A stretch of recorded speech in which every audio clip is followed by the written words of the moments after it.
সময় সময় কিন্তু একটা মূল্যবান শব্দ। ঘড়ির কাঁটা যেমন উল্টো ঘুরে না, তেমনি যে সময়টা তুমি এখন পাচ্ছ সেই সময়টা তুমি আর ফিরে পাবে না। তাই আমি বলবো, সময়ের সাথে সাথে কাজ করতে শেখো। তোমার যে লাইফে যে সময়টা চলে যাচ্ছে সেই সময়ের সাথে সাথে তুমি কাজ করো।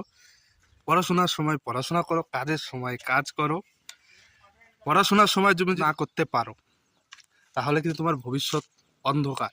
এই যে দেখতে পাচ্ছ পুরো আকাশ মেঘে ভরে গেছে, চার সাইড পুরো অন্ধকার ঘনে এসছে, তেমনি তোমার জীবনের চারপাশটাও তখন অন্ধকার মনে হবে। কারণ যদি তুমি ভালো করে পড়াশোনা যদি করো তাহলে ভালো একটা চাকরি বাকরি করবে, কিংবা ভালো একটা বিজনেস করবে।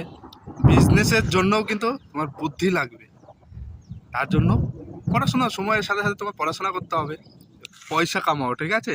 তুমি যদি মনোযোগ সহকারে পড়াশোনা করো তাহলেই তো একটা চাকরি বাকরি পাবে, তারপরে তো পয়সা ইনকাম করবে। জীবনে বাঁচতে গেলে পয়সারও প্রয়োজন আছে। ফালতু সোশ্যাল মিডিয়াতে টাইম নষ্ট না করে, যে সময় তুমি সোশ্যাল মিডিয়ায় টাইম দিচ্ছ সেই সময়টা তুমি পড়াশোনায় টাইম দাও, নিজের লাইফে টাইম দাও, কীভাবে এগোতে হবে জীবনে। সোশ্যাল মিডিয়া ফালতু টাইম নষ্ট করো না। সোশ্যাল মিডিয়া আজকে আছে কালকে নাও থাকতে পারে, কিন্তু তোমার জীবনটা অনেক লম্বা, অনেক দিন বাঁচতে হবে তোমাকে। সময়ের সাথে সাথে পড়াশোনা করো, ওকে? আর জীবনে কিছু একটা করার চেষ্টা করো, যাতে তোমার বাবা মা নাম রোশন হয়, আর নিজের নামও রোশন হয়, আর ভারতবর্ষের নামও রোশন হয়। তার জন্য করতে হবে, তার জন্য তোমাকে মনোযোগ সহকারে যে কোনো কাজ করতে হবে, পড়াশোনাও করতে হবে।